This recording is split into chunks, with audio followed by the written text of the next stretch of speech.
Are your children motivated? As a parent, are you having a hard time motivating your children, inspiring them, encouraging them to do something that doesn't seem all that fun? I'm here to help guide you with motivational interviewing techniques to help you, as a parent, motivate your child. Sometimes we have to ask our children to do things that they may not deem as fun. For example, a child might think to themselves, why would I want to clean my room? Or why would I want to do my homework when I could be playing games instead? As parents, we have to find creative techniques to motivate our children, to inspire them and encourage them, and to have them see the value in what needs to get done. Before we jump into motivational interviewing and how we can use it to help motivate our kids, let's talk about what we shouldn't do. First off, nagging. While nagging can eventually get the job done, both you and your child are miserable during the process. And usually, the task is only completed by the child in order to extinguish your behavior of nagging. That's not a win-win.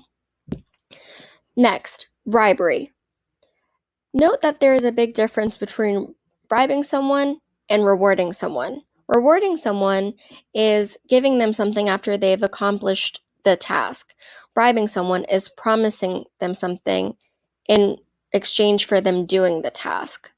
With this, children are only motivated to do the task because they are getting something out of it. And eventually, you will have to be promising them bigger and bigger bribes. This typically doesn't end up working in the long run. Lastly, punishment. Punishment is never effective.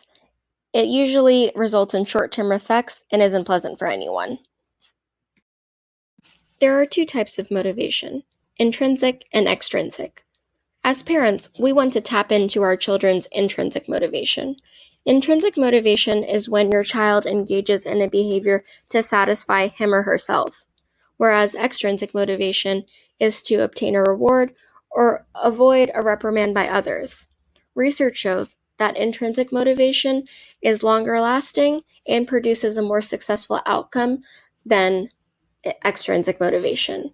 So if your child cleans their room because they want to clean their room, they'll do a better job at it than if they were extrinsically motivated. So how can we as parents motivate our children intrinsically? Well, we have to find out what motivates them from within themselves. One way we can do this is using motivational interviewing techniques, which we'll talk about next.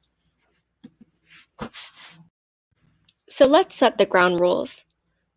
For motivational interviewing to happen successfully, you have to be non-judgmental and non-confrontational.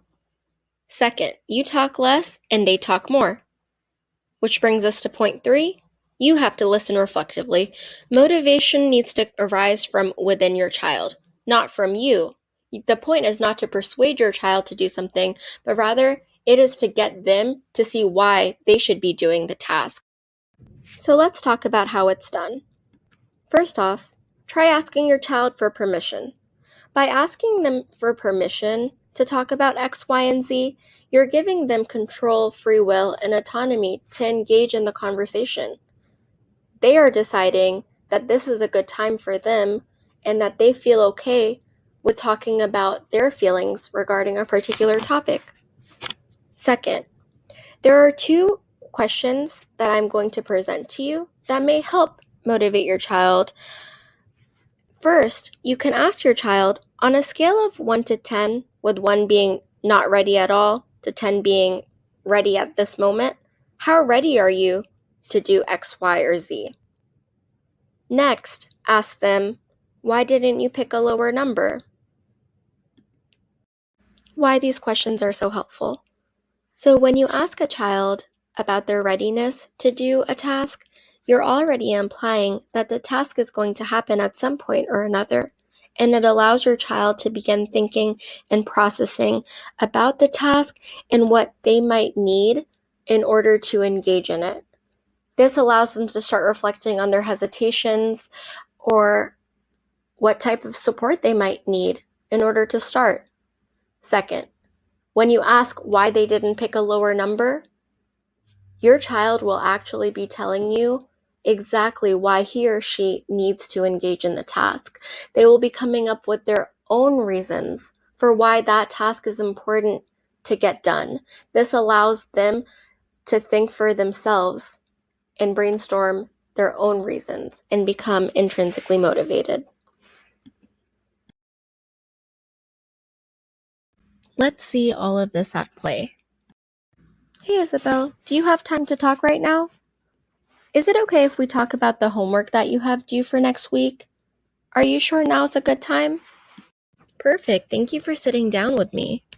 So, on a scale of 1 to 10, with 1 being not ready at all and 10 being I want to start right now, how ready are you to start that project that you have due for history next week? Thanks for asking me, Mom. Honestly, it's going to be about a 4. I don't feel ready. The assignment is just so big, I don't even know where to start. There is so much to do. I don't know why my teacher would assign something like that. I hear you. It does seem like a really big assignment. I'd love to talk more about what you might need in terms of support.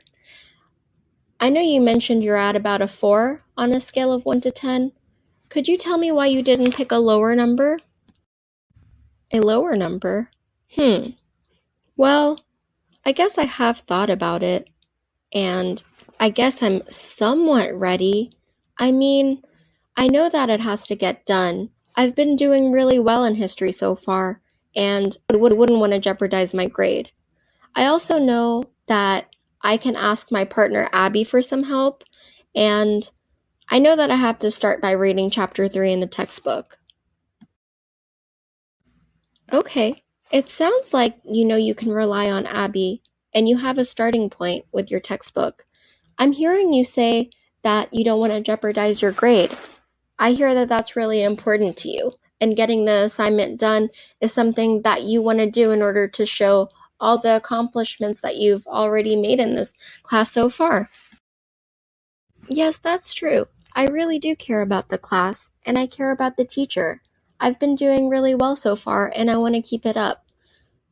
I care a lot about putting my best work forward, and I think the assignment is just scaring me, and that's why I haven't started. But I know that it's going to take some time, and I need to get started if I want to get it all done and do my best work. That went well. We were able to understand why Isabel was hesitant and why she actually wanted to engage in the homework. We learned more about what intrinsically motivated her, which in this case, it seems like was doing her best work and getting a good grade. Let's look at another example. Hey Tommy, do you have a second? I'd love to talk to you about cleaning your room. Is that something that's okay with you if we talk about right now? Sure, Mom. Perfect. I know that school has been really busy for you lately, and with summer coming, you've been going out to play soccer with your friends. I know you haven't had a lot of time to do all the things that you've wanted. On a scale of 1 to 10, how ready are you to clean your room? Ugh, Mom, the last thing I'm thinking about is cleaning my room. I really don't care about doing that. If I really need to answer the question, I guess I'm at about a 2. A 2? Okay, I hear you. I know how hard it's been on you lately. Could you tell me why you didn't pick a 1 or a 0? Why are you asking me this?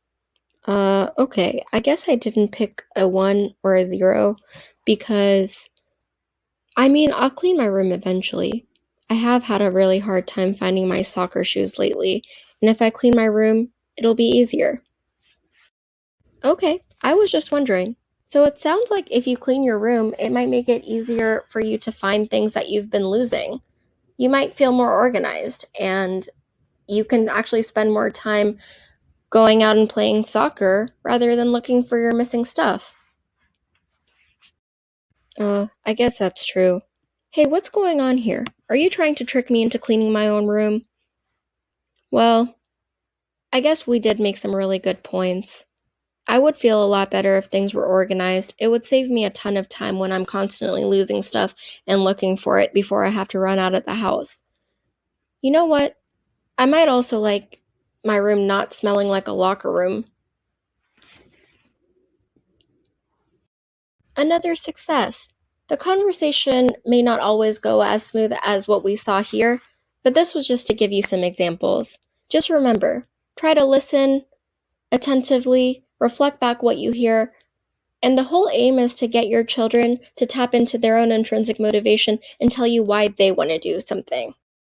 Good luck and happy parenting!